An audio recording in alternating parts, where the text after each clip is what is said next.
PT Satusa Persada Tbk resmi mengamankan dukungan pendanaan baru dari perbankan BUMN PT Bank Mandiri Persero Tbk. Berdasarkan laporan keterbukaan informasi, kesepakatan pembiayaan dengan total nilai 25 juta dolar Amerika ini telah ditandatangani pada 13 Agustus 2025.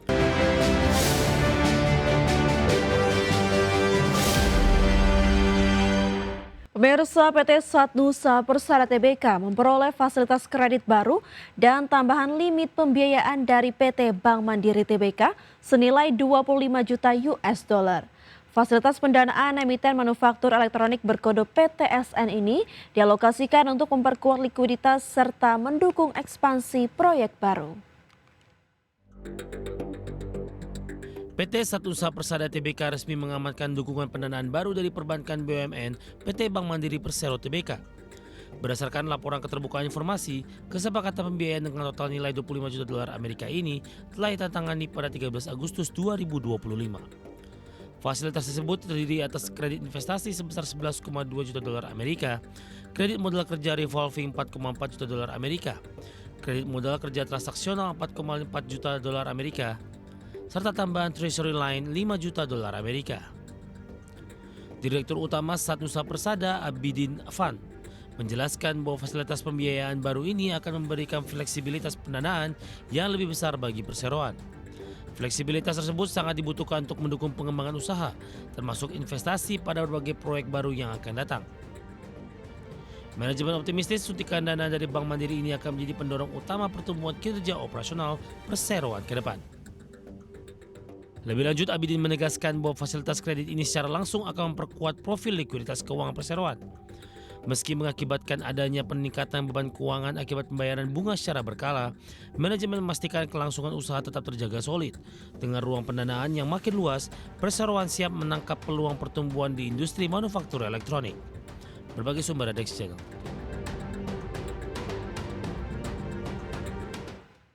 PT Indosat Tbk resmi meluncurkan UGM Indosat NVIDIA AI Technology Center bersama NVIDIA dan Universitas Gadjah Mada. Peluncuran kolaborasi ini menandai berdirinya pusat riset teknologi kecerdasan buatan berbasis universitas pertama di Indonesia. PT Indosat Tbk berkolaborasi dengan raksasa teknologi NVIDIA dan Universitas Gadjah Mada mendirikan UGM Indosat NVIDIA AI Technology Center atau NVAITC. Fasilitas ini menjadi pusat teknologi AI berbasis universitas pertama di Indonesia. Pusat riset ini ditenagai langsung oleh platform AI full stack milik NVIDIA serta GPU Merdeka yang merupakan layanan software dan GPU as a service dari Indosat. Presiden Direktur dan CEO Indosat Vikram Sinha menegaskan bahwa inisiatif ini dihadirkan untuk membawa teknologi dan keahlian AI global ke Indonesia. Langkah ini sekaligus memperluas akses bagi ekosistem peneliti, mahasiswa, hingga startup di seluruh tanah air. Sementara itu, Vice President NVIDIA Mark Hamilton mengonfirmasi komitmen NVIDIA dalam membekali talenta Indonesia dengan model terbuka serta keahlian terdepan dunia guna mendorong inovasi berdampak nyata.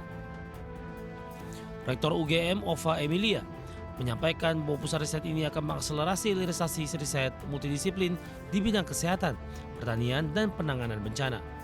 Pada tahap awal, NVAITC memfokuskan riset pada Enos TB untuk screening tuberkulosis, platform Smart Agri untuk pertanian presisi iklim tropis, serta Tech for Disaster untuk mitigasi bencana berbasis AI geospasial. Kehadiran pusat AI ini diharapkan mampu mencetak SDM unggul yang siap menjawab tantangan di masa depan. Berbagai sumber ada Channel. Pemirsa, PT Pelayaran Nasional Ekalia Purnamasari Tbk mengantongi total nilai kontrak sebesar Rp582,76 miliar di sepanjang semester 1 2026. Emiten pelayaran berkode LP ini juga sukses meraup dana right issue sebesar Rp739,34 miliar untuk mendukung ekspansi armada internasional. PT Pelayaran Nasional Ekalia Purnamasari Tbk membukukan perolehan kontrak yang solid di tengah dinamika industri maritim global. LP berhasil mengantongi kontrak domestik senilai Rp276,04 miliar dan kontrak internasional sebesar Rp306,71 miliar.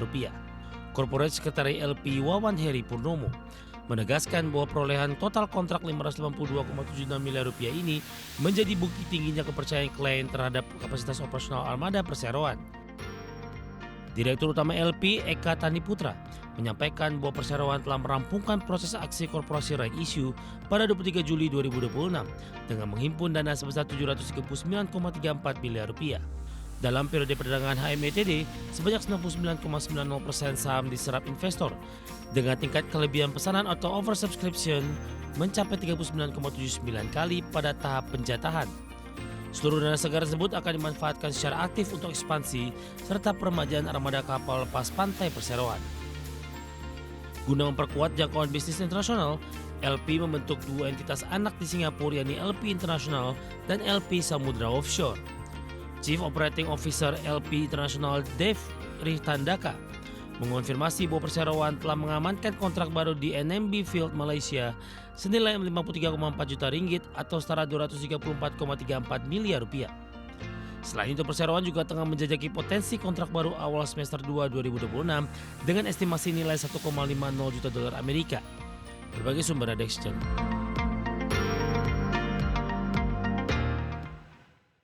Pemirsa, selanjutnya mari kita simak pergerakan IHSG setelah penutupan di sesi pertama pada siang hari ini, di mana IHSG bergerak menguat di 1,26% ke level 6.482,57.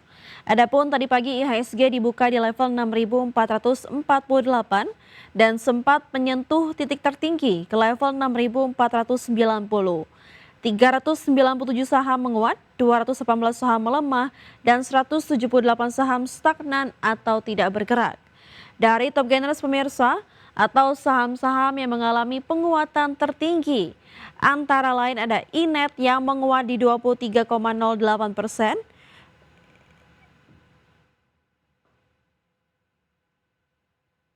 ya dari top gainers ada Inet yang menguat di 23,08%, ISAT menguat di 2,36%, Bumi menguat di 2,76%, dan BRMS menguat di 4,84%. Dari top losers pemirsa ada Kota yang melemah di 5,08%, IATA melemah di 2,61%, JGLE melemah di 2,25%, dan SLIS melemah di 1,96%. Dari pergerakan sektoral pemirsa, ada energi yang mengalami penguatan di 2,68%, infrastruktur menguat di 1,73%. Sementara itu properti melemah di 0,62%, keuangan juga ikut melemah di 0,14%.